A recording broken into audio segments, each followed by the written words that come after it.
Kumbinsido ang isang ekonomista na may kakuntsaba ang mga smuggler ng illegal na yosi sa mga ahensya ng gobyerno. Sinisisi rin niya ang excise tax sa paglaganap ng kontrabando. Narito ang exclusive agenda report ni Joash Malimban.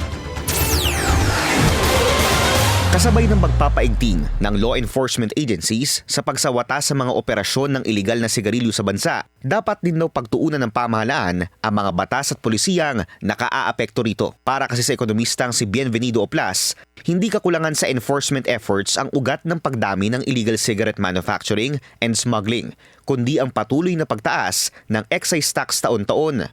There's a very clear, direct correlation between the two. The higher the tax rate, the higher the tax rate, the lower the government and the higher the smuggling. And therefore, by extension, the higher the corruption in the lead enforcement agencies. I don't want to single out, but I think there is there's yung kutsabahan between the smugglers, the criminal groups of smugglers as well as some certain government agencies. Ayon pa kay Oplas, hindi dahil taon-taon tumataas ang buwis para sa mga legal na tobacco products, automatic din natataas ang tax revenue collection ng pamahalaan. Patunay lang aniya ang downtrend ng revenue collection sa excise tax ng tobacco products na mula sa 176.5 billion pesos noong 2021 naging 110 billion pesos na lang noong nakaraang taon.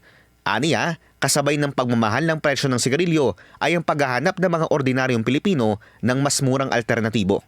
I think that people are rational. Kung ako, construction worker, I'm earning 600 pesos a day, gusto ko lang naman mag-yosi, okay? I'm not stealing, I'm not abducting, I'm not killing anyone, I just want to smoke. And yet government says, oh, this is wrong. So, kung bakit na bibili na 140 kung meron naman 60 pesos? Una nang sinabi ni DILG Secretary John Vic Remulla na patuloy ang crackdown sa mga operasyon ng iligal na sigarilyo. Patuloy din daw ang pag-iimbestiga sa mga umano'y ulo ng illicit tobacco trading sa bansa. Naani ay 2 congressman mula sa Central Luzon. It's enough that you've crippled their operations. Now we're going after the money. We're following the money kung saan nanggaling. Pero para kay Oplas, hanggang hindi institutionalized ang mga reforma sa polisiya, magpapatuloy ang illegal tobacco trading at ang pagbaba ng tax revenue collections ng gobyerno. Para sa agenda, Joash Malimban, Billionaire News Channel. Manatiling nakatutok sa Billionaire News Channel. Sumubaybay sa aming social media accounts at mag-subscribe sa aming YouTube channel para sa mga bago at eksklusibong balita.